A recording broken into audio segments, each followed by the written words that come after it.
So before we go any further, first of all, I've got a microphone. Check me out.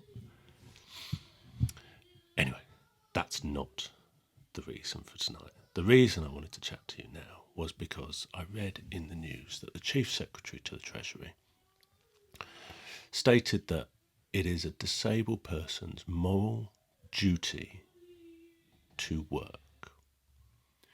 And if we're unable to get into the office, then it is our obligation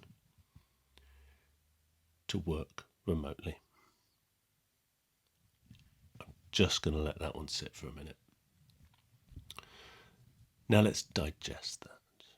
So basically what it's saying, now first of all, let's ignore and let's just put to one side that there are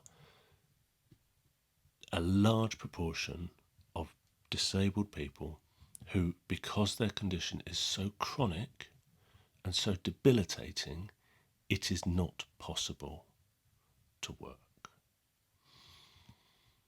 Set that one to side for 1 minute. Now, let's just focus in specifically on visual impairment. Now, I've been trying for quite a while to put something together to talk about my experiences of work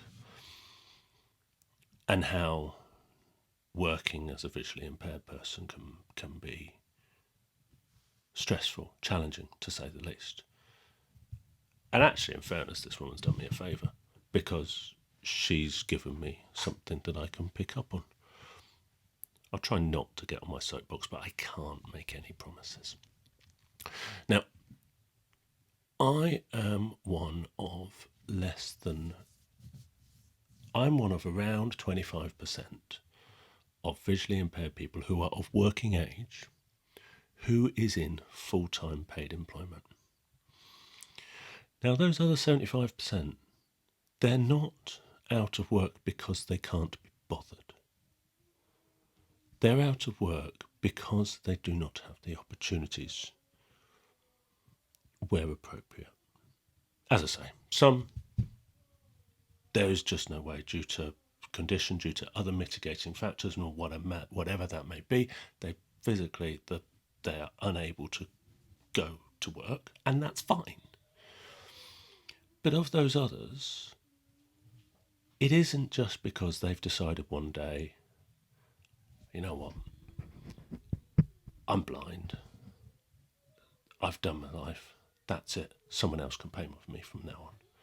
That really is not the case. I was sat in a workshop just last week with other visually impaired people talking to them about work. Now, these are intelligent people who want to go and do a job, who want to find an employer, and they can't. And it's not because they do not want to work. It's not because they can't be bothered to work. It's not because they're happy sitting on their backsides at home living off the state. It's because they do not get those opportunities. And it's because there is a fundamental issue with so many organisations who will see that there is a visually impaired person coming to apply for a role, and they will find a reason not to employ them.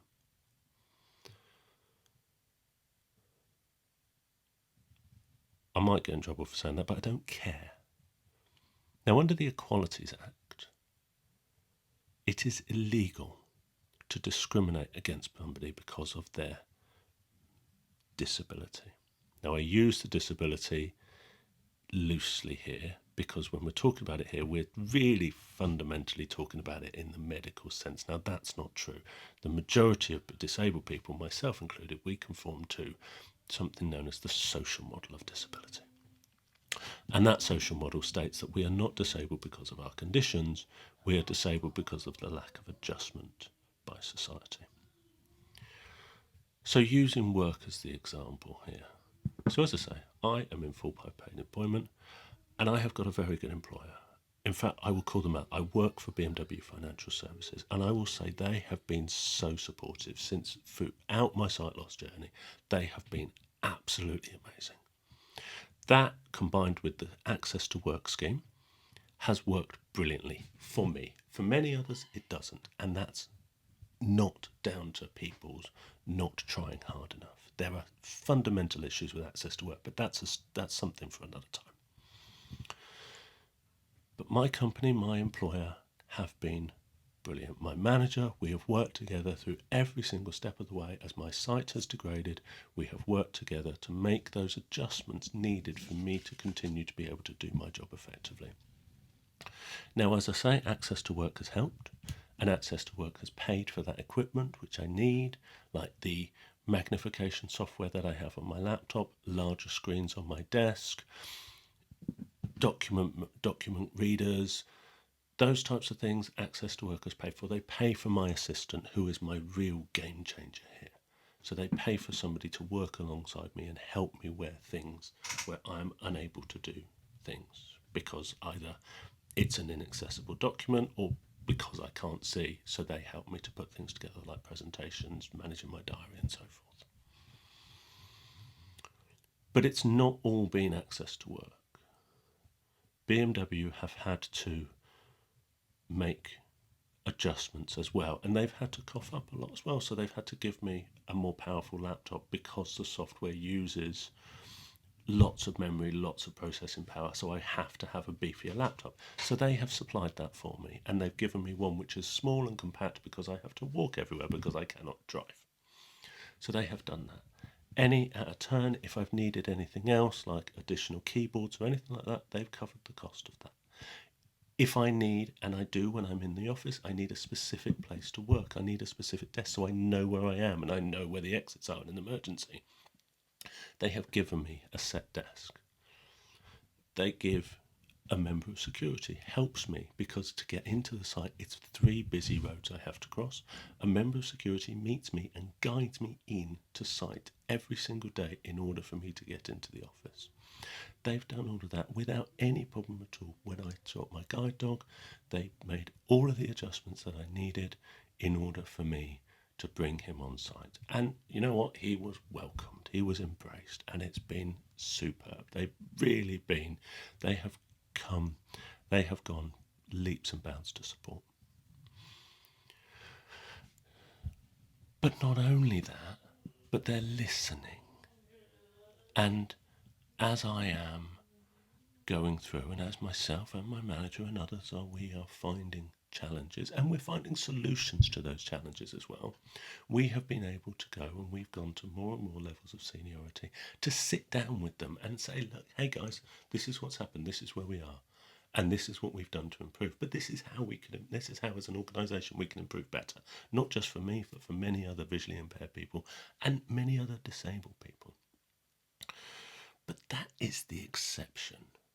It isn't the rule. So to turn round as a government minister and say it is our fault that we're not in work, that we're lazy, that we're job shy, that's just wrong. Because we're not. Because most of us will take the opportunity, we'll take it by both hands to do that role. And we're intelligent, we're problem solvers, we're really, all disabled people are, because again, we're in a world which is not accessible to us. So we're constantly adapting to that world and making the world work for us. So actually, what you find when you get somebody like me or another visually impaired or another disabled person within the organisation, we've got some brilliant ideas. Some of them will work, some of them won't. But we've got a lot that we can contribute over and above just doing the same job as we did as the person sat next to us. And so that is why, to turn around again and to say that we are lazy and that we're not doing our moral duty because we're sat on our backsides doing nothing, that basically says it's our fault. And that's just not true. So until those organisations are aware, and it's not necessarily because these companies don't want to employ, they just don't understand what support is there. They don't know about access to work. They don't know about these other items which are available to help them bring in a rich, versatile workforce to their organisation. So what I will say to any government minister, to anyone says that you're not doing how to do it. You're not working hard enough to find that job. I would say, come and spend some time in my shoes. See how I have to do it. See what we have to deal with. See what I have to deal with on a daily basis to go about my life. And then tell me that I'm not doing my role or duty.